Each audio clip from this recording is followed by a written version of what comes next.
The sun was bright that Tuesday morning in September. 12-year-old Amara Johnson woke up early, more excited than she had been in months. Today was special. Today was the day she would finally deposit the money she had been saving at home in her small pink box under her bed. For 3 long years, Amara had been saving every dollar she could get. When her grandmother gave her $10 for her birthday, she saved it.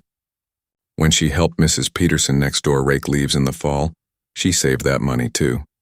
When she got $5 for getting good grades, into the box it went. She even saved the money she earned from selling lemonade on hot summer days. Amara counted her money last night, just like she had done many times before. She had $847 in cash.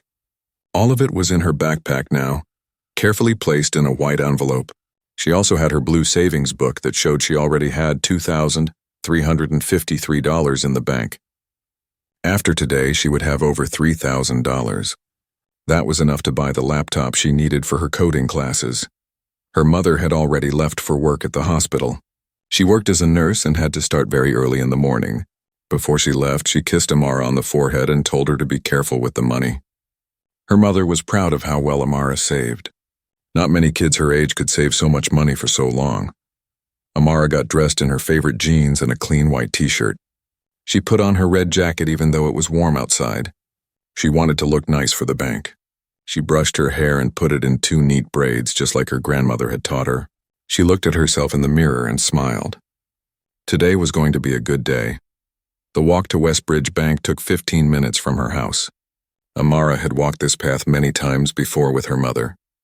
But today she was going alone. She was old enough now, her mother had said. Amara felt grown up and responsible carrying all that money by herself. The bank was a big building made of gray stone. It had large glass doors and shiny floors inside. Amara had always thought it looked like an important place, the kind of place where serious things happened. She took a deep breath before pushing open the heavy door. Inside, the bank was cool and quiet. The air conditioning made her shiver a little.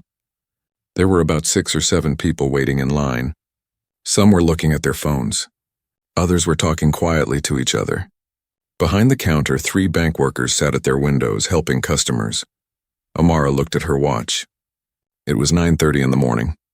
She had plenty of time before she needed to be at school. She had asked her teacher if she could come late today, and her teacher had said yes when she explained why. She got in line behind an older man in a blue suit. He was holding some papers and looked like he was in a hurry. In front of him was a woman with a small baby in her arms. The baby was sleeping peacefully. Amara smiled at the baby, but the woman did not see her. As she waited, Amara took out her savings book from her backpack. She looked at the numbers written inside. Every deposit was listed there with a date.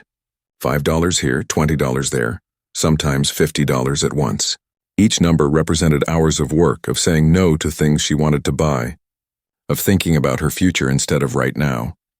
Her grandmother always told her that saving money was one of the smartest things a person could do. Her grandmother had grown up very poor and knew what it was like to have nothing.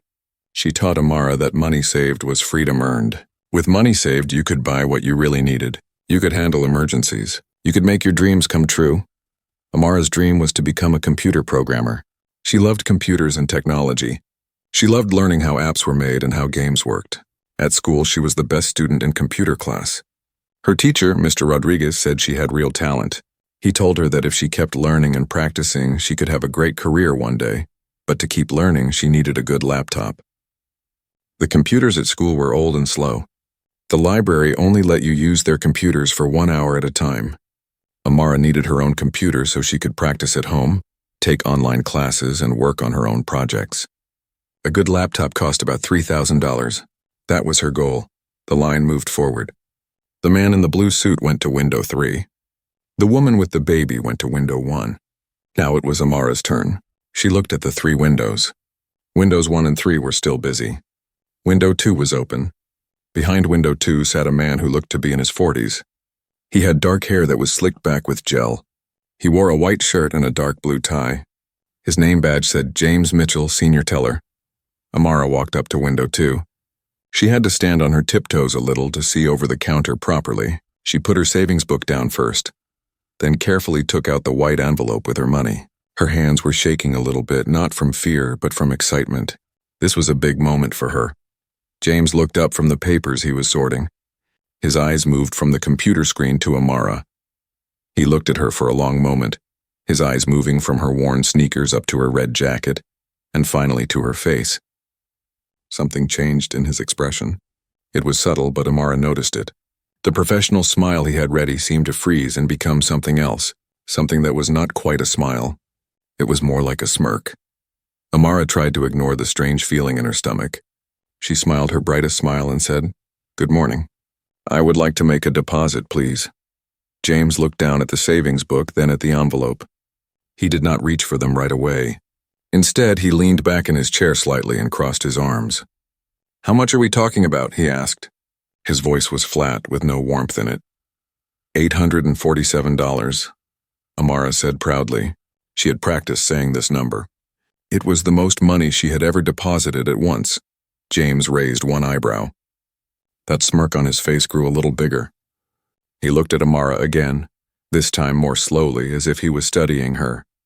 The way he looked at her made Amara feel small and uncomfortable. She did not understand why. She was just depositing money, something she had done before. But something felt different this time. Something felt wrong. $847, James repeated slowly. He said it in a way that made it sound like a question, even though it was not a question. "That is quite a lot of money for someone your age." Amara nodded, still smiling, though her smile was not as bright now. "Yes, sir. I have been saving for 3 years. I am buying a laptop for school." James did not look impressed. He did not look happy for her. Instead, he uncrossed his arms and leaned forward. His smirk was now clearly visible. It was the kind of look that said he did not believe her. It was the kind of look that said he thought something was not right. "I see," he said slowly. "Well, let us take a look at this money then." Amara pushed the envelope across the counter. She felt a cold feeling spreading in her chest. This was not how she thought this morning would go. This was not how the bank workers usually acted. When she came with her mother, they were always nice. They smiled real smiles. They said congratulations when she made deposits. But James was different. James was looking at her like she had done something wrong, even though she knew she had not. James picked up the white envelope between just 2 fingers like it was something dirty. He held it away from himself as he opened it. Amara watched him carefully take out her money. She had organized all the bills so nicely. The 20s were together, the 10s were together, and the 1s were in a neat stack. She had even made sure all the bills faced the same direction. But James did not seem to care about how neat it was. He spread the money on the counter and looked at each bill with narrow eyes. He picked up a $20 bill and held it up to the light above his window. He stared at it for a long time, turning it over in his hands, checking both sides. "Is something wrong?" Amara asked quietly. Her voice sounded small. James did not answer right away. He put down the 20 and picked up another one. He did the same thing, holding it up to the light, turning it around, squinting at it. Then he did it again with another bill. And another.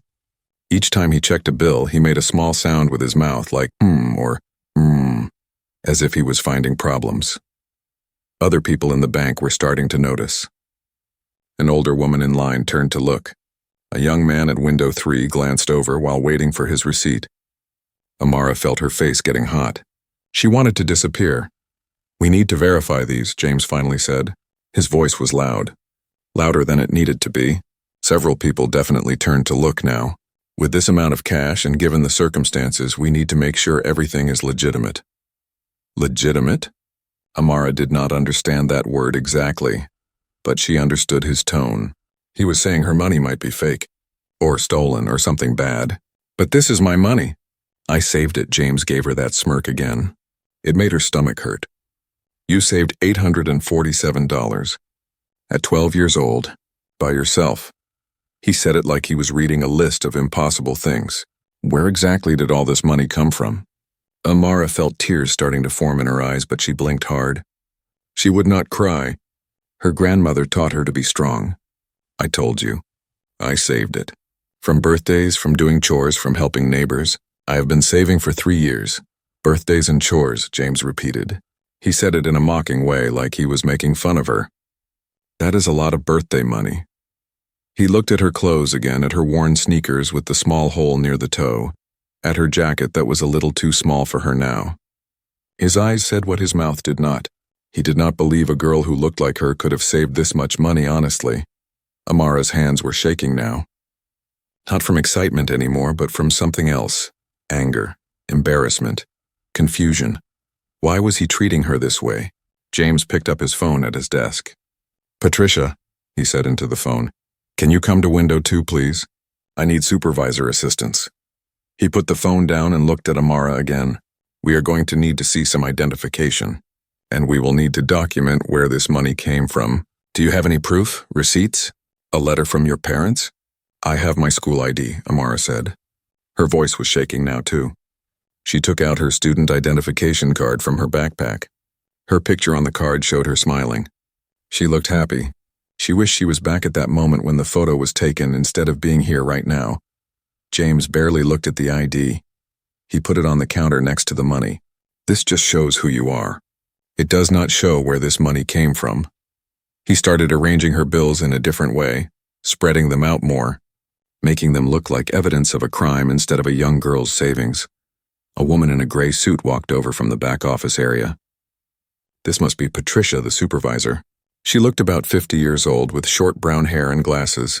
She came to stand next to James behind the counter. "What is the situation?" Patricia asked, looking between James and Amara. James leaned toward Patricia and started talking, but he did not bother to lower his voice. Everyone nearby could hear him clearly.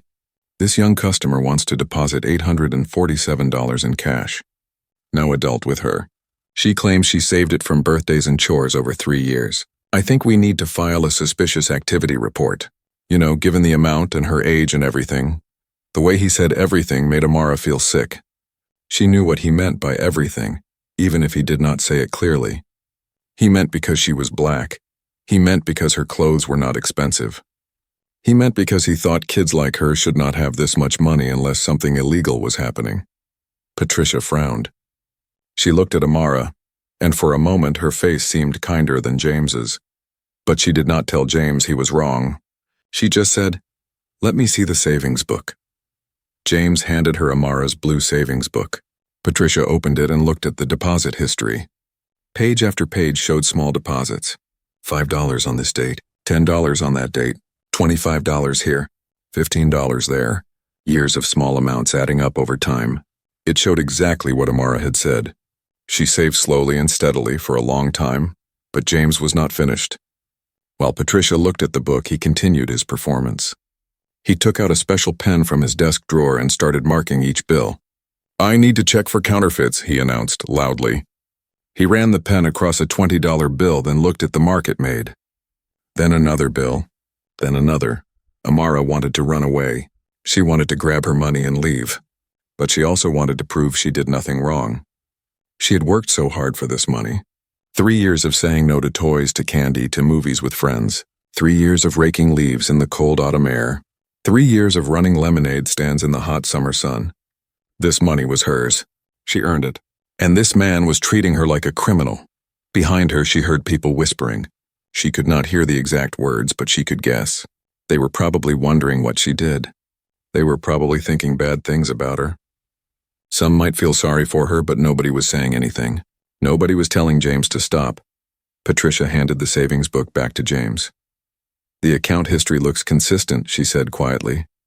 But James was not satisfied. "Still, we should take our time with this. Make sure everything checks out. Can't be too careful these days."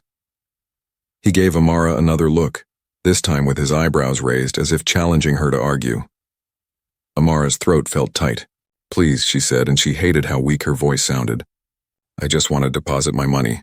I need to get to school. I have a math test today." "Well, this is going to take some time," James said, not sounding sorry at all. In fact, he seemed to be enjoying this. That smirk had never left his face. "Banking procedures must be followed. Security is important. Surely you understand that." He emphasized the word security in a way that felt like an accusation, like she was the security threat, like her money was dangerous, like she was the problem. More people were staring now. Amara could feel their eyes on her back. Some looked curious. Some looked concerned. Some looked suspicious. probably wondering what this young black girl had done to cause such a scene at the bank. The shame burned in her chest like fire. James took his time with each bill. He would hold it up, check it with his special pen, hold it up to the light again. Look at Patricia. Shake his head slightly. Make notes on a piece of paper. Every movement was slow and deliberate and meant to be seen. You know, James said, still loud enough for others to hear. When large amounts of cash come in like this, especially from unexpected sources, we have responsibilities. Federal banking laws require us to report certain transactions. Money laundering is a serious crime. Drug money is a serious problem. We have to protect the integrity of the banking system. Amara's eyes went wide. Drug money? I don't do drugs. I'm 12. This is from my savings! Her voice came out louder than she meant it to, almost a shout. She immediately felt embarrassed for raising her voice, but she could not help it. This had gone too far. Nobody is accusing you of anything, James said, but his tone absolutely was accusing her. We are just being thorough. Just following procedures. You want us to follow the rules, don't you? Patricia looked uncomfortable now. She shifted her weight from one foot to the other. James, maybe we can... I am just doing my job, James interrupted her. Making sure everything is legitimate. That is what a senior teller does. That is why I've been here for 17 years. He said this with pride, like his long career gave him the right to treat people however he wanted. The minutes dragged by slowly. James continued his inspection. He counted the money 3 times, even though Amara had already told him the exact amount. He made more marks with his special pen. He took out a magnifying glass and looked at some of the bills closely, as if he was a detective searching for clues. Amara stood there, frozen, her hands gripping the edge of the counter. She thought about her mother at the hospital, working hard to take care of patients. She thought about her grandmother who had taught her about dignity and pride. What would they think if they saw her now being treated like this? Would they be angry? Would they be sad? Would they tell her she did something wrong? No, she knew she did nothing wrong. The only person doing something wrong was James, but knowing that did not make her feel better. It did not stop the tears that were now starting to slide down her cheeks no matter how hard she tried to stop them. It did not stop the feeling of being small and powerless and judged for no good reason. What Amara did not know was that someone was watching all of this very carefully. Someone who understood exactly what was happening, someone who had the power to make it stop, and that someone was about to change everything. 5 more minutes passed, then 10, then 15. Amara was still standing at window 2 and James was still checking her money. By now, almost everyone in the bank had noticed what was happening. The line behind Amara had grown longer, but James did not seem to care that he was taking up so much time. He acted like this was the most important investigation in the world. Patricia, the supervisor, had walked away and come back twice. Each time she came back, she looked more uncomfortable. She would glance at Amara with an expression that might have been pity, then look at James with an expression that might have been concern. But she still did not stop him. She still did not tell him he was wrong. She just stood there watching, saying nothing. James had now moved on to asking more questions. So tell me again exactly how you earned this money, he said, picking up a pen and a notepad. I need to write down all the sources. For the report. Amara wiped her eyes with the back of her hand. Her voice was quiet and tired. I already told you. Birthday money from my family. Money from doing chores at home. Money from helping neighbors with yard work. Money from a lemonade stand I had last summer. I saved everything. James wrote slowly on his notepad, making Amara repeat things. Birthday money from who specifically? He asked. My mom, my grandmother, my aunt, my uncle, Amara said. How much from each person? I don't remember exactly. Sometimes $20, sometimes $10. It depends. You don't remember? James raised his eyebrows like this was proof she was lying. If you really saved this money, wouldn't you remember where every dollar came from? Amara felt frustration building inside her. It was over 3 years. Do you remember every dollar you got 3 years ago? James did not like that answer. His face got a little red. I am the one asking questions here, young lady. What kind of chores did you do for money? Dishes, cleaning my room, helping with laundry, taking out the trash, vacuuming? Amara listed. These were normal chores. Every kid did these things. And your mother paid you for basic chores? James made it sound like this was strange or suspicious. Yes, she gives me $5 a week if I do all my chores without being reminded. $5 a week. That is $20 a month. That is only $240 a year. Times 3 years is $720. But you have $847 here, plus the $2,300 already in your account. That is over $3,000 total. The numbers don't match up. James leaned back with a satisfied look like he had just solved a mystery. Amara wanted to scream. That is why I said I also got birthday money, and money from helping neighbors and from my lemonade stand. It all adds up. James said, writing more notes. This lemonade stand. How much did you make from that? About $200 over the summer. $200 from lemonade? James said it loudly enough for people to hear. That is a very successful lemonade stand. Where was this stand located? On my street. On the corner by the park. Did you have a permit for this business? Amara stared at him. A permit? I am 12. It was just a lemonade stand. Unlicensed business activity, James muttered while writing. And you claim you made $200. Do you have any proof of this income? Did you keep records? Did you report this to the IRS? This was getting crazy. Amara could not believe what she was hearing. The IRS? I am a kid. I sold lemonade. That is what kids do. An older man in line behind Amara finally spoke up. Excuse me, but is all this really necessary? She is clearly just a child trying to deposit her savings. This seems excessive. James looked at the man with cold eyes. Sir, I appreciate your concern, but I am following bank policy. If you have a problem with our security procedures, you can speak to the manager. But I have a responsibility to ensure that all transactions are legitimate. The older man shook his head but said nothing else. Amara felt grateful that at least someone tried to help, even though it did not work. James turned back to Amara. Now, about these neighbors you helped. What are their names? Mrs. Peterson, Mr. and Mrs. Chen, the Rodriguez family, Amara said. And how much did each of them pay you? It was different each time. Sometimes $10, sometimes $15, sometimes $20. It depended on how much work there was. You don't have exact amounts? James was back to acting like this proved something bad. No, I did not write everything down. I was just happy to earn money. Amara's voice was getting louder again. She could not help it. This felt like torture, death by 1,000 questions, each one designed to make her look dishonest. James made a big show of sighing. This is the problem with cash transactions. No paper trail, no way to verify anything, just your word. The way he said your word made it clear he did not think her word was worth much. Patricia shifted uncomfortably. James, her savings account history does show consistent deposits over the past 3 years. Small amounts, just like she is describing. Past deposits don't tell us about today's deposit, James said stubbornly. We need to verify this specific transaction. Behind the counter, another bank employee, a young woman with kind eyes, was watching everything. Her name tag said Jennifer Barnes Teller. She leaned over and whispered something to Patricia. Patricia nodded but still did not do anything to stop James. The clock on the wall showed it was now 10:15.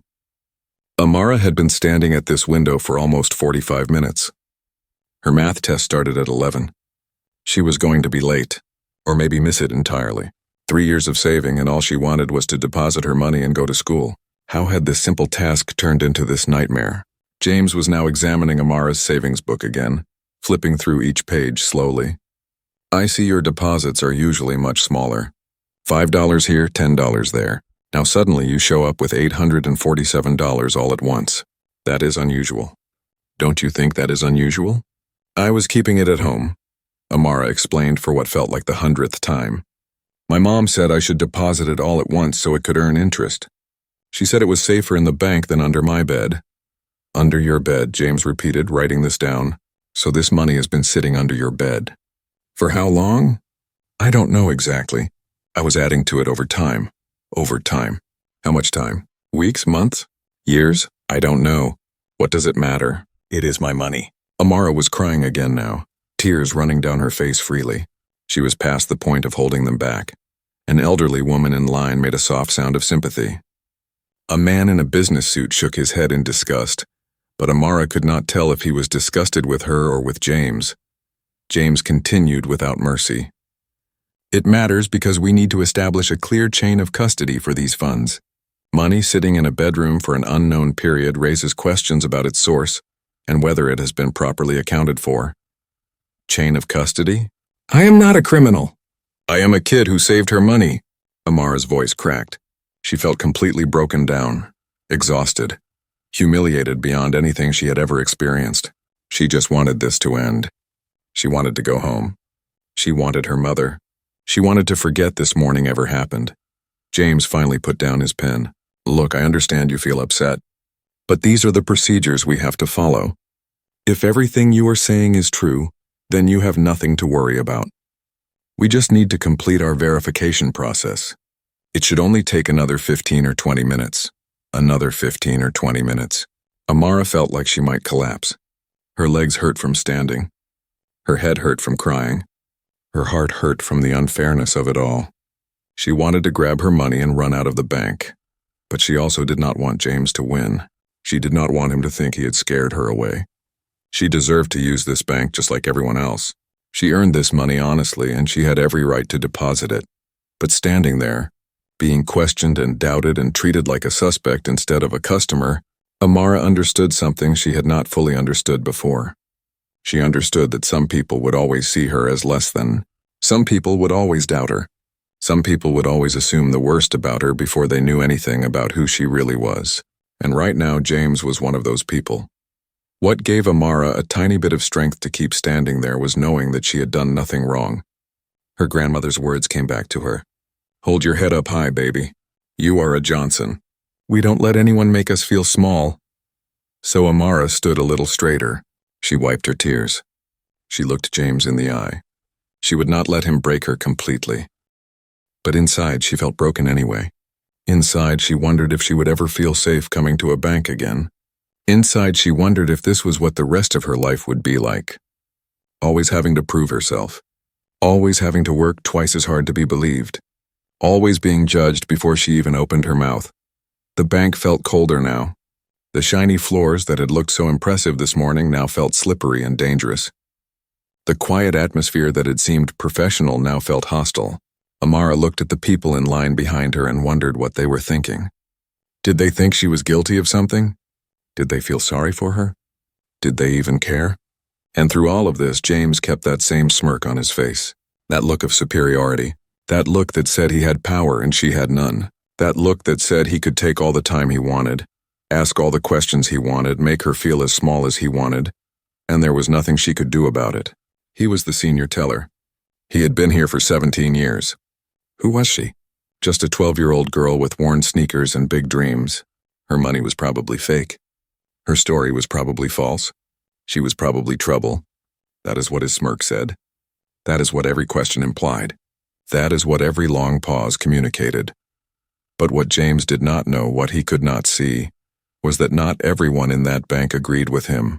Not everyone thought what he was doing was right. And one person in particular, one very important person, had been watching the entire interaction from the beginning. This person understood exactly what was happening. This person had seen this kind of behavior before. This person had experienced discrimination themselves. And this person had the power to do something about it. The moment of intervention was coming very soon. 3 people behind Amara in line stood a woman who looked very different from everyone else in the bank that morning. She wore a perfectly tailored navy blue suit with a white silk blouse. Her black hair was pulled back in a neat bun. She carried a leather briefcase that probably cost more than some people's monthly rent. Small diamond earrings caught the light when she moved her head. Everything about her appearance said important and professional and someone you should pay attention to. Her name was Eleanor Chen, and she was the regional director for the entire Westbridge bank chain. That meant she was the boss of this branch and 15 other branches in the state. She had started working at the bottom as a teller herself 25 years ago and had worked her way up through hard work, intelligence, and determination. She was good at her job, very good, and one of the reasons she was so good was that she paid attention to details. Eleanor had not planned to visit this branch today. She was actually supposed to be at a meeting downtown, but her meeting had been canceled at the last minute, so she decided to make a surprise inspection of this location. Surprise inspections were important. They let her see how things really worked when people did not have time to prepare and put on a show. They let her see the truth. She had arrived at the bank at 9:25, just 5 minutes before Amara walked in. Eleanor had not announced herself to any of the staff. She simply got in line like a regular customer, watching and observing. She noticed that the bank looked clean. The employees seemed to be working steadily. Nothing appeared wrong at first glance. Then Amara walked in. Eleanor noticed her immediately. A young girl, maybe 12 or 13 years old, walking with careful steps, clutching something close to her chest. The girl looked nervous but also excited. Eleanor recognized that look. It was the same look she had seen on her own face many years ago, when she had saved enough money to open her first bank account. Eleanor's parents had come to America from China when she was 5 years old. They worked in a restaurant, long hours for little pay. They taught Eleanor that education was the path to success and that saving money was essential. By the time Eleanor was 12, she had saved $300 from helping in the restaurant and from small gifts from relatives. When she went to deposit that money, the bank teller had asked her parents if the money was really hers. Even at 12, Eleanor had felt the sting of that doubt. So when she saw young Amara approach window 2 with her savings, Eleanor paid attention. She watched the interaction from the beginning, and what she saw made her blood run cold. She saw James look at Amara with that expression. Eleanor had seen that expression before many times. It was the look of someone who had already decided you were less than before you even spoke. It was the look of prejudice wearing a professional mask. She watched James pick up Amara's envelope with just 2 fingers, like it was contaminated. She watched him hold each bill up to the light unnecessarily. She heard him announce loudly that he needed to verify the money, using a voice that carried across the entire bank. She saw how he called Patricia over, speaking in whispers that were actually quite loud, words chosen to make sure others would hear and wonder what this young girl had done wrong. Eleanor's jaw tightened. Her eyes narrowed. She knew exactly what was happening. This was discrimination. This was profiling. This was a senior employee using his position to humiliate a child based on nothing but his own prejudice and assumptions. She watched as James asked question after question. Where did the money come from? How did you earn it? Do you have proof? What are the names? How much from each person? On and on, designed to make the girl doubt herself, designed to make her feel like a criminal, designed to put her in her place. Eleanor saw tears running down Amara's face. She saw the girl wipe them away and try to stand strong. She saw the defeat in her shoulders and the exhaustion in her voice.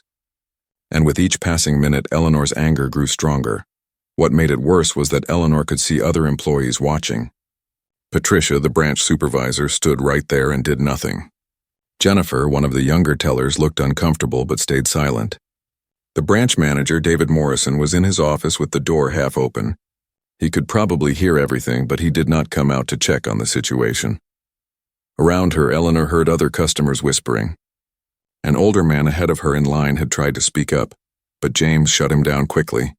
Most people just watched. Some looked curious. Some looked uncomfortable. But nobody did anything real to help. They were all willing to let this child be humiliated in public, because it was easier to mind their own business than to speak up. Eleanor reached into her briefcase and pulled out her phone. She did not make a call yet. She just held it ready. She wanted to see how far this would go. She wanted to see if anyone in this branch would finally do the right thing and stop James.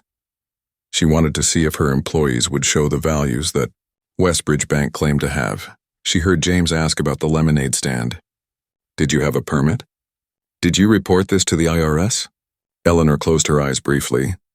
He was questioning a child about IRS reporting for a summer lemonade stand. This had crossed the line from excessive caution into deliberate cruelty.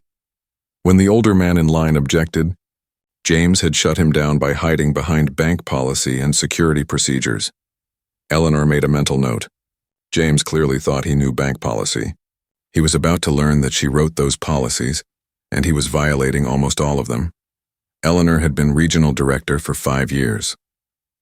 Before that, she had been a branch manager, then a district supervisor. She knew banking regulations inside and out. She knew what was required by law and what was simply optional best practice. And she knew, absolutely knew, that nothing James was doing was required by any policy or law. Yes, banks had to be careful with large cash transactions. But $847 was not large. The reporting threshold for mandatory reporting was $10,000. This transaction was nowhere close to that. Yes, banks could choose to report suspicious activity. But what was suspicious here? A child with a documented savings history depositing money she said she saved? That was not suspicious. That was normal. That was good. What James was doing had nothing to do with banking procedures and everything to do with bias. He saw a young black girl with worn clothes and made assumptions. He decided she was not trustworthy before she said a single word. Then he used his position and his authority to make her prove she was not a criminal, when she had given him no real reason to doubt her. Eleanor checked her watch. 45 minutes had passed since Amara approached the window. 45 minutes for a simple deposit. This was ridiculous. This was unacceptable. This was about to end. She stepped out of line and moved to the side near a wall where she could see everything, but was less visible to James. She made a phone call, speaking quietly but firmly. "This is Eleanor Chen, Regional Director. I need you to pull up the security footage for Westbridge Bank, Main Street branch from 9:30 this morning until now. I need it saved and ready for review. Do not delete anything. This is for a serious personnel matter. Yes, right away. Thank you." She ended the call and made another one. "Hello, this is Eleanor Chen. I'm at the Main Street branch and I'm about to address a significant employee conduct issue. I need you to prepare a personnel file for James Mitchell, senior teller at this location. I need his employment history, any previous complaints, his training records, and his performance reviews. Send them to my phone immediately. Yes, it is urgent. Thank you." Eleanor put her phone back in her briefcase. She watched James continue his questioning. She watched Amara struggle to hold herself together. She watched Patricia stand there uselessly. Enough was enough. It was time to intervene. But before she moved, Eleanor took a moment to observe the other customers James had helped that morning. She had been standing in line for a while now, watching. Before Amara, James had processed 3 other transactions. All 3 were adults. All 3 were white. One man had deposited $700 in cash, more than what Amara was depositing. James had counted it quickly, smiled, made small talk about sports, and completed the transaction in under 5 minutes. No questions about where the money came from. No holding bills up to the light. No calling the supervisor. No lecture about banking procedures. Another customer, a woman in her 30s, had deposited checks totaling nearly $2,000. James had processed it cheerfully, chatting about the weather, never once asking what the checks were for or where they came from. The third customer had been a college-age young man who deposited $1,000 in cash.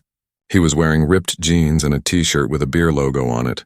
James had counted the money, made a joke about the young man having a good weekend, and completed everything in less than 10 minutes.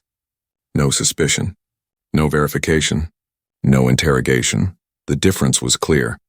The difference was documented on the security footage Eleanor had just requested. The difference was about to cost James his career. Eleanor straightened her suit jacket and picked up her briefcase. She ran through the conversation in her head, thinking about what she would say and how she would say it. She needed to be professional but firm. She needed to make it clear that what was happening was wrong without making the situation worse for Amara.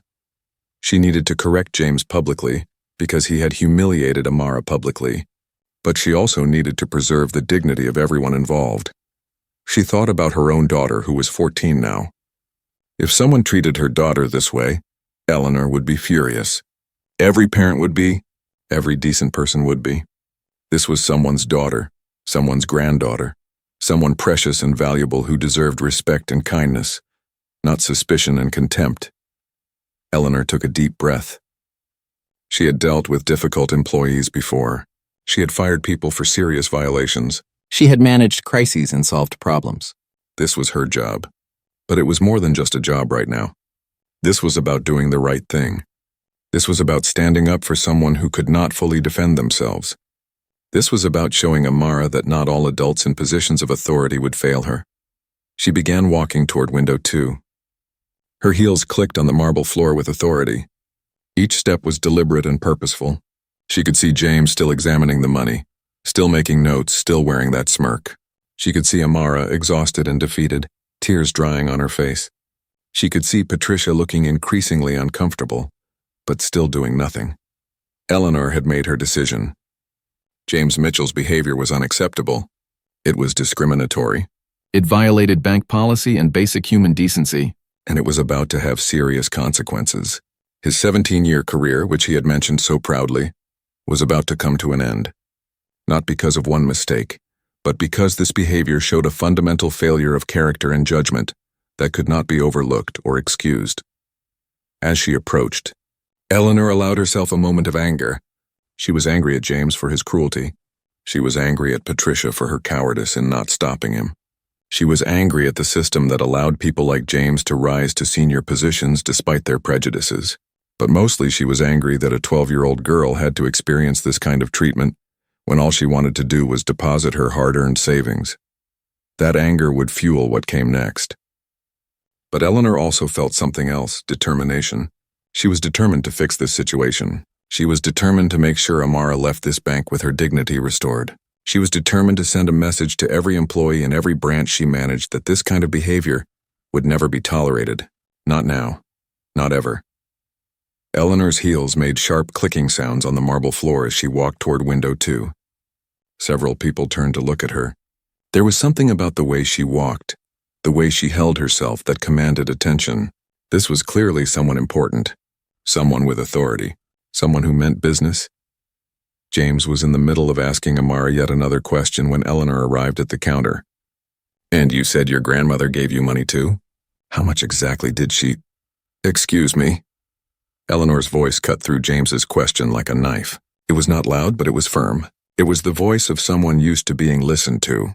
"May I ask what seems to be the problem here?" James looked up, slightly annoyed at being interrupted. He saw an Asian woman in a business suit. His face showed his thoughts clearly. Another customer wanting to complain about the wait. He prepared his professional response. "Ma'am, I understand you may have been waiting in line for a while, but I am in the middle of assisting this customer. If you could please wait your turn." "I asked what the problem is," Eleanor repeated. Her voice was colder now. "Why has this young customer been standing at your window for nearly 50 minutes for what should be a simple deposit?" James's expression shifted from annoyed to defensive. "I am following proper banking procedures. We need to verify large cash transactions.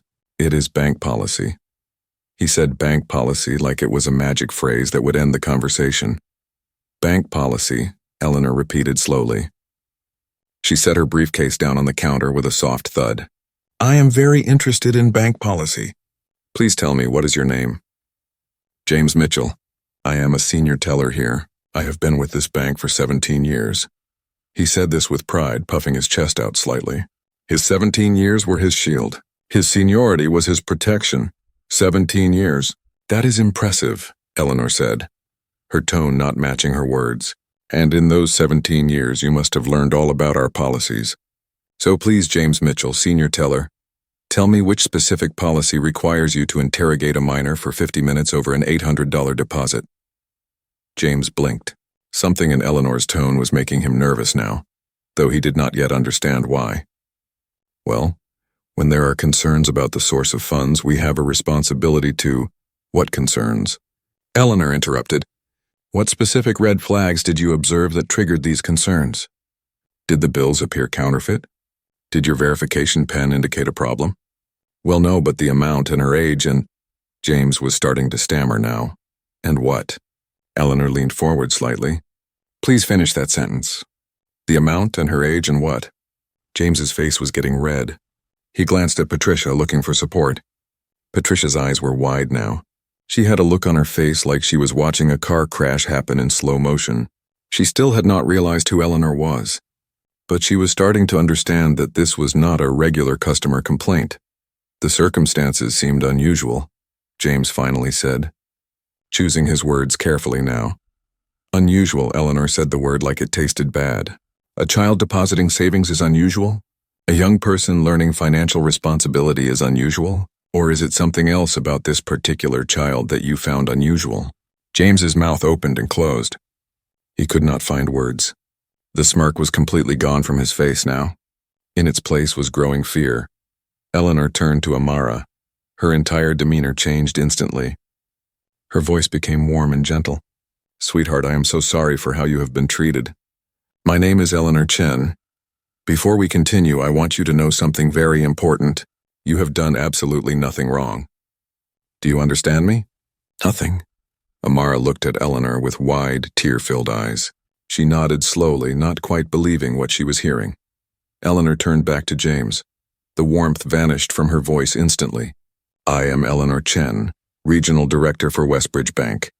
I oversee this branch and 15 others. I have been standing in line watching your interaction with this young customer from the very beginning.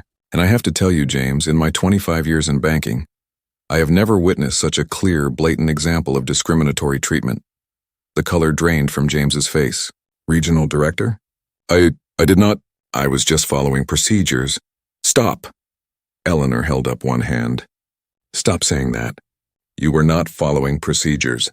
You were violating every value this bank claims to represent. But let me tell everyone here what our actual policies are so there is no confusion.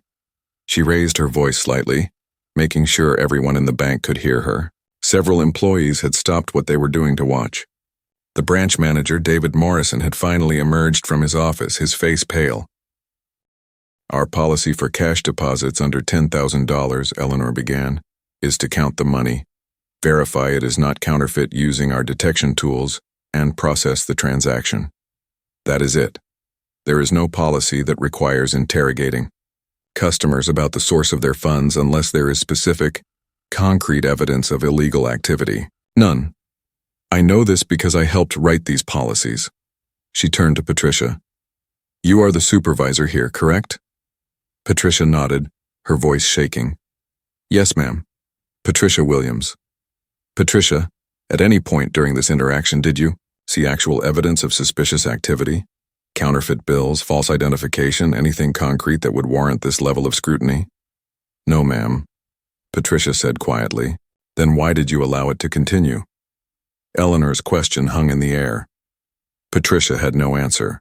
She just stood there looking at her shoes. Eleanor turned back to James. Let me tell you what I observed this morning. Before this young lady approached your window, you processed 3 other cash deposits. A man deposited $700. You completed his transaction in under 5 minutes with no questions. A woman deposited checks worth nearly $2,000. You chatted about the weather and finished in minutes. A college-age man deposited $1,000 in cash wearing ripped jeans. You joked with him and finished in less than 10 minutes. She paused. Not one of those customers was subjected to what you put this child through. The only difference I can see is that they were white adults, and she is a black child. Please, explain to me, and to everyone here, how that is not discrimination. James's mouth moved, but no sound came out. Sweat was forming on his forehead. His hands were shaking slightly. You cannot explain it, Eleanor said, because there is no acceptable explanation. You saw a young black girl with worn clothes, and you made assumptions. You decided she was not trustworthy. You decided she probably got this money from somewhere illegal. You decided to use your position of authority to intimidate and humiliate her. You did this not to protect the bank, but because of your own prejudice. I did not mean. James tried to speak. What you meant does not matter. Eleanor cut him off. What matters is what you did. You asked this child about IRS reporting on a summer lemonade stand. You implied her money might be drug money. You held every bill up to the light multiple times even after your verification pen showed they were real. You called your supervisor over and spoke loudly enough for everyone to hear about filing suspicious activity reports. You made this young lady stand here for 50 minutes answering questions that you had no policy basis to ask. You made her cry. You made her feel like a criminal for the crime of being young and black and trying to deposit her savings. The bank was completely silent now. Every customer, every employee was watching and listening. Some people were nodding, others looked shocked.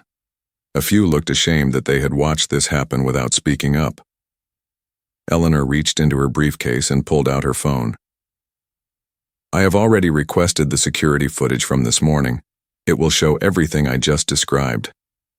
It will show how you treated this young lady versus how you treated everyone else. She looked at the branch manager. David, I need you to get me James's personnel file immediately. All of it. Employment history, training records, Any previous complaints? David Morrison nodded quickly. Right away, Ms. Chen. He practically ran back to his office. Eleanor turned back to Amara. Her voice became gentle again. Sweetheart, I am going to personally process your deposit right now. Your money is legitimate. Your savings are impressive. You should be proud of yourself for having such good financial habits at your age. She smiled warmly.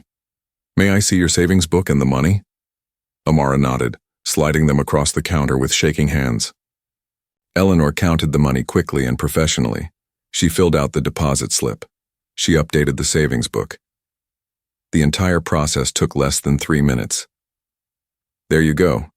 $847 deposited. Your new balance is $3,200. That is wonderful. You are well on your way to your goal. Thank you, Amara whispered. Her voice was so quiet it was almost hard to hear. Eleanor reached across the counter and gently touched Amara's hand. You deserved so much better than what happened here today. On behalf of Westbridge Bank, I offer you my sincerest apology. What you experienced was wrong. It was hurtful, and it should never have happened. She turned to James. Her voice became hard as steel again. James Mitchell, you are suspended immediately, effective right now. You will not have access to the bank or any bank systems. You will leave the building now. David will escort you to collect your personal belongings. You will be contacted by Human Resources regarding a formal investigation and termination proceedings. Terminated? James's voice came out high and panicked. But I have been here 17 years. I have a family. I was just doing my job. No, Eleanor said firmly. You were abusing your position. You were discriminating against a customer. You were violating bank policy and basic human decency. Your 17 years here make this worse, not better. It means you have had 17 years of training that should have taught you better. It means 17 years of representing this bank to customers. And today you showed that despite all that experience, you never learned the most basic lesson. Treat everyone with respect and dignity. She turned to Patricia. You are also suspended pending investigation. As a supervisor, you had a responsibility to intervene when you saw inappropriate behavior. You failed that responsibility. You will also leave the building now. Patricia's eyes filled with tears. But Ms. Chen, Save it for the investigation, Eleanor said. Right now, I need you both to leave. David Morrison had returned with a security guard. Please escort James and Patricia out of the building. Make sure they collect only personal belongings, nothing else. As James and Patricia were led away, James turned back one more time. The look on his face was desperate. Please, Ms. Chen, I made a mistake. I am sorry. I have bills to pay. I need this job. Eleanor looked at him coldly. This young lady needed to deposit her savings without being treated like a criminal. We all need things, James. The difference is, she did nothing to deserve what happened to her. You, on the other hand, chose your actions. Now you will face the consequences. James and Patricia disappeared through a door to the back offices. The security guard followed them. The bank was still silent. Nobody seemed to know what to say or do. Eleanor turned to the remaining customers.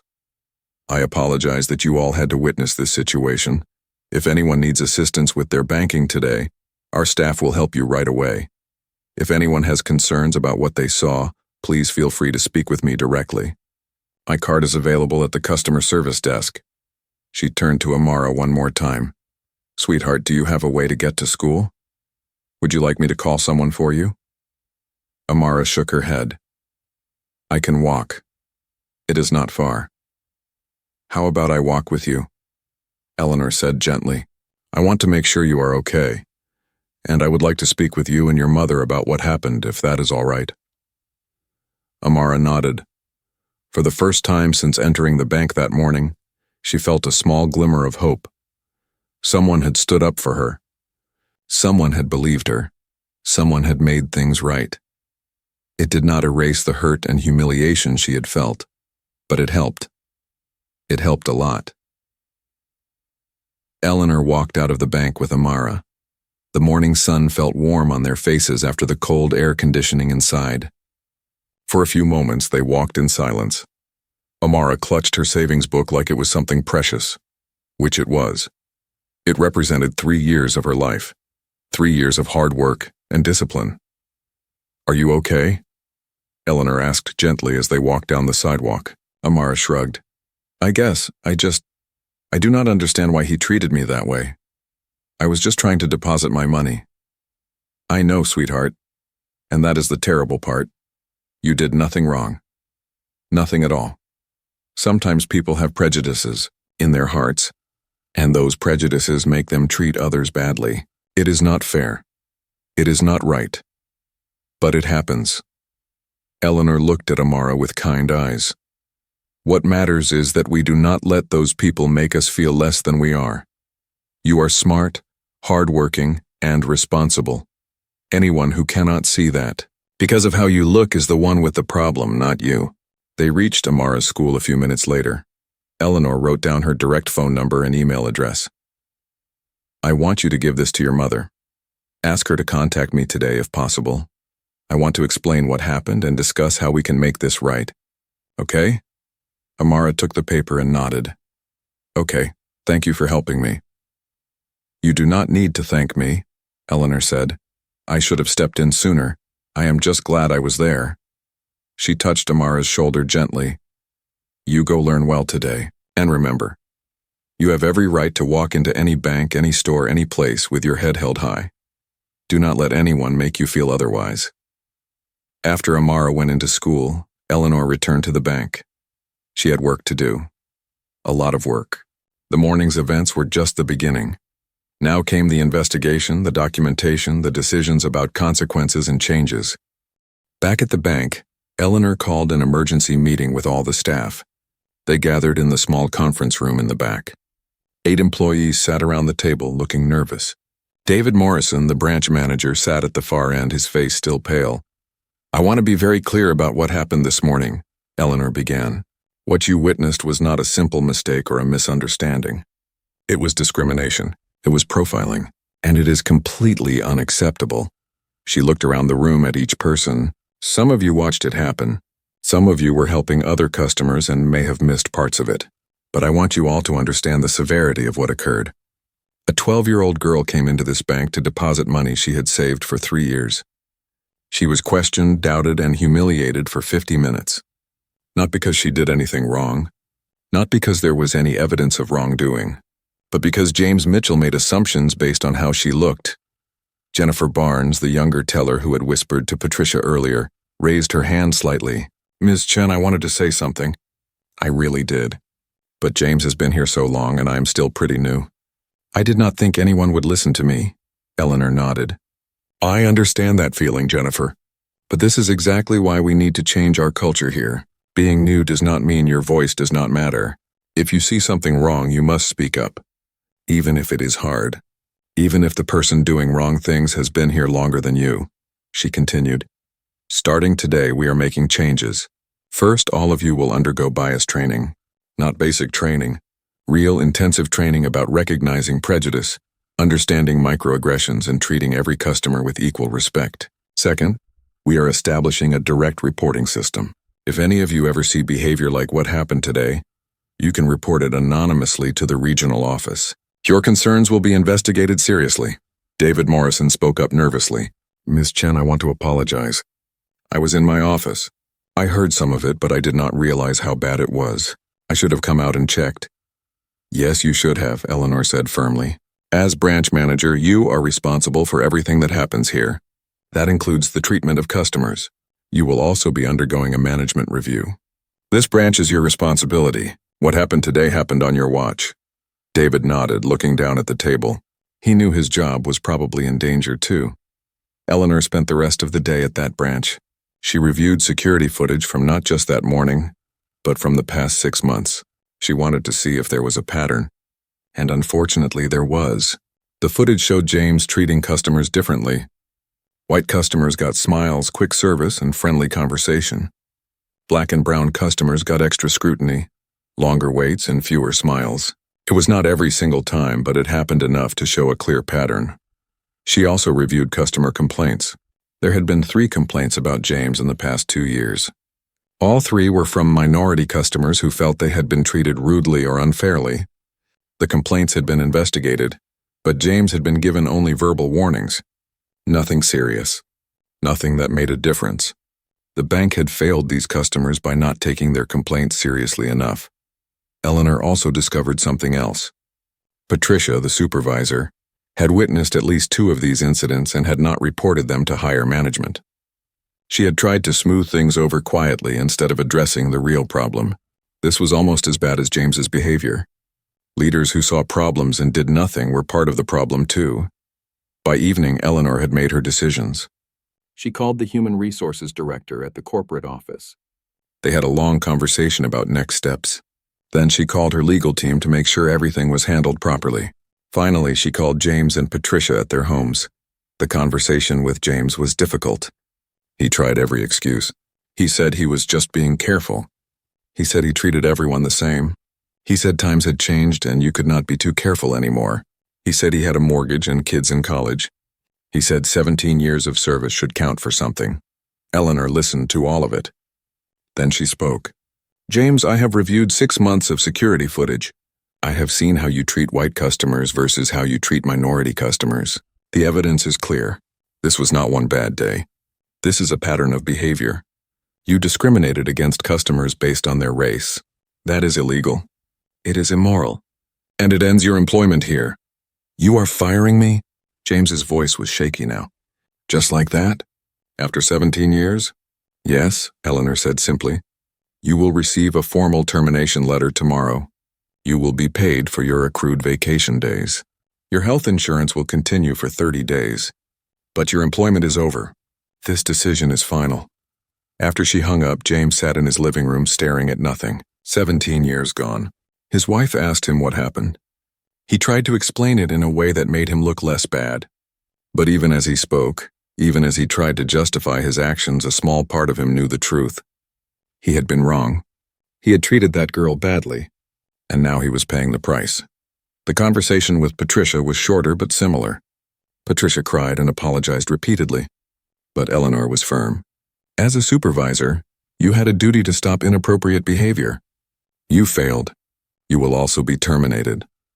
Patricia begged for another chance, but Eleanor had already made up her mind.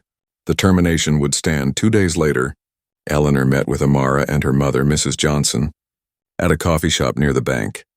Mrs. Johnson was a tired-looking woman in scrubs, clearly having come from her nursing shift, but her eyes were fierce with protective anger when Eleanor explained in detail what had happened. My baby had to go through that, Mrs. Johnson said, her voice tight. She was humiliated like that for trying to deposit her savings. Yes, Eleanor said honestly, and I am deeply sorry. What happened was wrong on every level. I want you to know that both employees involved have been terminated. They no longer work for Westbridge Bank. We are also reviewing our training and policies to make sure this never happens again. That is good, Mrs. Johnson said, but it does not take away what Amara went through. She came home from school that day and cried for 2 hours. She told me she felt like a criminal. She said she never wants to go to a bank again. Eleanor's heart ached hearing this. I understand. No apology can undo that experience, but I want to try to make things at least a little better. She pulled out a folder. Westbridge Bank has a community scholarship program. We offer scholarships to local students who show financial responsibility and academic achievement. I have spoken to the scholarship committee, and they have unanimously agreed to award Amara a $5,000 scholarship toward her education and technology needs. Mrs. Johnson's eyes widened. $5,000? Yes, it can be used for a laptop, software, coding classes, whatever Amara needs for her education. Eleanor looked at Amara. I heard you want to be a computer programmer. That is wonderful. This scholarship is to support that dream. Amara looked at her mother, then at Eleanor. Really? You're giving me money for my education? The bank is, yes, but more importantly, I want you to know that you deserve good things. You deserve respect. You deserve to be treated well. What happened that day was not about you. It was about James's own prejudice and failures. You did everything right. You saved your money. You were responsible. You were brave. Do not let one bad experience stop you from being who you are meant to be. Mrs. Johnson was crying now, but they were different tears than before. These were tears of gratitude mixed with lingering anger. "Thank you," she said to Eleanor. "Thank you for standing up for my daughter. Thank you for making those people face consequences. Thank you for this scholarship. Thank you for seeing my baby's worth." Eleanor reached across the table and squeezed Mrs. Johnson's hand. "Every child deserves to be seen, valued, and protected. Amara is remarkable. Any bank, any business, any organization should be honored to serve her." Before they left, Eleanor gave them one more thing. "I want to invite you both to participate in our new training program. We are bringing in diversity and inclusion consultants to train all our staff. I would like you to share Amara's story, if you are comfortable doing so. Sometimes people need to hear directly from those who have been hurt by discrimination to truly understand the impact." Mrs. Johnson looked at Amara. "What do you think, baby? Do you want to do that?" Amara thought for a moment. Then she nodded. "If it helps other kids not go through what I went through, then yes. I want to help," Eleanor smiled. This young girl had every reason to be bitter and angry, but instead she was choosing to help make things better. That took real strength, real character. Eleanor knew then that Amara was going to be just fine. More than fine, she was going to do great things. Over the next few weeks, news of what happened spread through the banking community. Some people praised Eleanor's quick action. Others criticized her for being too harsh, for ending 2 careers over one incident. But Eleanor stood by her decision. Discrimination was never acceptable. Not once, not ever. And people in positions of power who abused that power had to face real consequences. The story also reached the local news. A reporter called Eleanor asking for an interview. Eleanor agreed with the condition that Amara and her family's privacy would be protected. The story ran with the headline, "Bank Employee Fired After Discriminating Against Young Customer." It sparked conversations across the city about bias, about how minority customers were often treated differently, about the need for real change in institutions that served everyone. 2 weeks after that difficult morning at the bank, Amara walked into the same branch with her mother. She had not wanted to come back. The memories of that day still hurt, but Eleanor had personally called and invited them for a special visit, something about changes and wanting them to see. So here they were. The bank looked the same on the outside, same gray stone building, same glass doors. But when they walked inside, Amara noticed differences. There were new posters on the walls. One showed diverse faces with the words "Every customer matters." Another showed children of different races with the caption "We support young savers." A third poster outlined the bank's commitment to equality and respect. More importantly, the atmosphere felt different. The staff members who saw Amara smiled at her. Not fake professional smiles, real warm smiles. Jennifer Barnes, the young teller, came out from behind her window to greet them personally. "Amara, Mrs. Johnson, I am so glad you came back." Jennifer's smile was genuine. "I want to apologize. I saw what was happening that day and I did not speak up. I should have." "I am sorry." Mrs. Johnson nodded, accepting the apology. "Thank you for saying that." Eleanor emerged from the back office. She was dressed in another perfect suit, this time in charcoal gray. "Thank you for coming," she said warmly. "Please come to the conference room. I want to show you something." In the conference room, Eleanor had set up a presentation on a large screen. She explained the changes that had taken place over the past 2 weeks. All staff had completed intensive bias training, not just at this branch, but at all 16 branches in her region. The training was 4 hours long and covered unconscious bias, microaggressions, cultural sensitivity, and respectful customer service. "We also changed our policies," Eleanor explained. "Every employee now has a card in their wallet with our core values: respect, dignity, equality, and service. If they are unsure how to handle a situation, they are instructed to read those values and ask themselves if their actions align with them." She showed them photos from the training sessions. Bank employees of all ages and backgrounds sitting in circles, talking, listening, sometimes looking uncomfortable. That discomfort was good, Eleanor explained. Real change required people to confront their own biases and prejudices. It was not easy, but it was necessary. "We also established the direct reporting system I mentioned," Eleanor continued. "Any employee or customer who witnesses discrimination can report it anonymously online or by phone. Every report is investigated by an outside firm, not by us. This removes the fear of retaliation and ensures fairness." Amara listened to all of this quietly. It was good. These were good changes. But she still felt a knot in her stomach being back in this building. Eleanor seemed to sense this. I know being here might be difficult, Amara. I want you to know that you never have to come back to this branch if you do not want to. You can use any of our other locations or do your banking online. But I also want you to know that this branch is different now because of you. Your experience, as painful as it was, has created real change that will help other people. Mrs. Johnson put her arm around her daughter. What do you think, baby? Amara thought about it. She remembered how small and scared she had felt that day. She remembered the tears and the shame. But she also remembered Eleanor standing up for her. She remembered the feeling of someone believing her, defending her, making things right.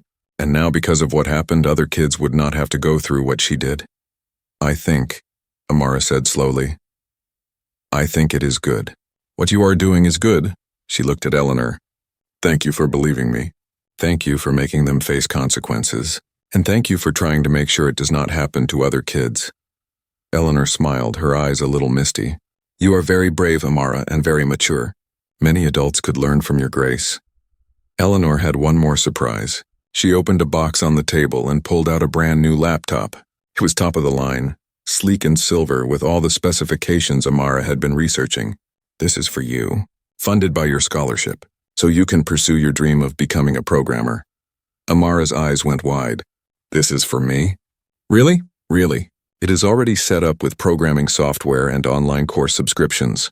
Everything you need to keep learning. Eleanor handed the laptop to Amara. Use it well. Learn a lot. And someday, when you are a successful programmer, remember this moment. Remember that even when bad things happen, good people can make a difference. Amara held the laptop carefully like it was made of glass. Tears were running down her cheeks, but these were happy tears. 3 years of saving, one terrible day, and now this. A laptop better than she had dreamed of getting. And more than that, the knowledge that her pain had created change. After they left the conference room, Eleanor walked them through the bank. Several employees stopped what they were doing to greet Amara. Some apologized for not helping that day. Others thanked her for being brave. One older employee, a woman named Mrs. Patterson, gave Amara a hug. I've been working here for 22 years, Mrs. Patterson said. I am ashamed to say I have seen things like what happened to you before. I did not always speak up, but I promise you that changes now. We all promise you that. As they prepared to leave, David Morrison, the branch manager, approached them. He looked different than he had 2 weeks ago. Less confident, more humble. Mrs. Johnson, Amara, I owe you an apology. I was in my office that morning. I heard some of the commotion, but I did not come out to investigate. That was a failure of leadership on my part. I am deeply sorry. Mrs. Johnson looked at him for a long moment. Are you going to do better? Yes, ma'am. I am. Ms. Chen has made that very clear. And more than that, I want to do better. What happened here was wrong. I should have stopped it. I did not. But I promise you, nothing like that will happen in this branch again. Not while I am manager. Mrs. Johnson nodded slowly. Good. Because every child who walks through these doors deserves respect. Every person deserves dignity. Whether they are depositing $5 or $5,000, whether they are wearing expensive clothes or shoes with holes, everyone. Yes, ma'am, everyone. David extended his hand. After a moment, Mrs. Johnson shook it. Outside the bank, Amara held her new laptop and looked up at the building. Mama, do you think James is sorry? Do you think he understands what he did was wrong? Mrs. Johnson considered the question. I do not know, baby. Some people learn from their mistakes. Some people never do. But that is not your concern. What matters is that he cannot hurt anyone else the way he hurt you. What matters is that he faced consequences. And what matters is that you are moving forward. 3 months later, Amara was thriving. She had enrolled in an advanced coding program using her new laptop. She was learning Python and JavaScript. She had even started building her own simple apps. Her teacher, Mr. Rodriguez, said she was one of the most talented students he had ever taught. The scholarship from the bank had covered not just the laptop but also online courses, coding books, and a summer camp at a technology institute. Amara was surrounded by other kids who loved computers and programming. For the first time, she did not feel different or strange for spending her weekends coding instead of at the mall. She also did something else. She created a blog where she wrote about her experience at the bank and about the importance of speaking up against discrimination. Her first post went viral. Thousands of people read it and shared it. Many of them shared their own stories of being treated unfairly because of their race or age or appearance. Amara was invited to speak at her school's assembly about prejudice and standing up for what is right. She was nervous, but she did it. She told her story honestly. She talked about how scared she felt, how small, how ashamed even though she had done nothing wrong. But she also talked about Eleanor, about how one person with courage can change everything. Eleanor kept in touch with Amara and her family. Every few months they would meet for coffee or lunch. Eleanor became a mentor to Amara, giving her advice about education, careers, and life. She introduced Amara to women working in technology and finance. She opened doors that might otherwise have stayed closed.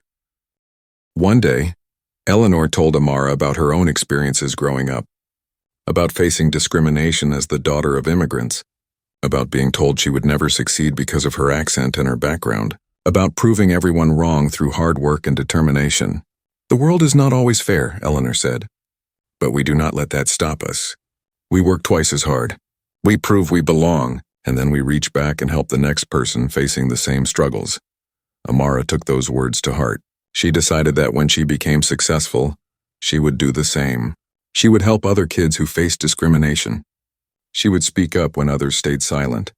She would be the person she needed that day in the bank. As for James Mitchell, life after the bank was difficult.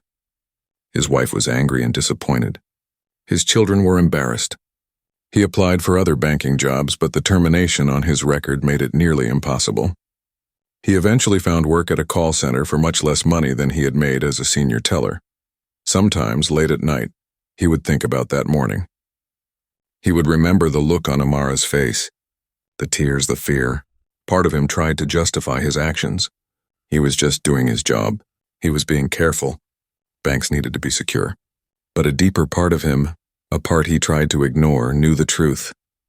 He had been wrong. He had let his prejudices guide his actions. He had hurt a child because of his own biases, and now he was paying the price. Patricia found work at a small credit union in another town. She was given a second chance, but she carried the memory of her failure with her. She had seen something wrong and done nothing. That choice had cost her a good job, and worse, had cost her self-respect. She vowed never to be a silent witness to injustice again.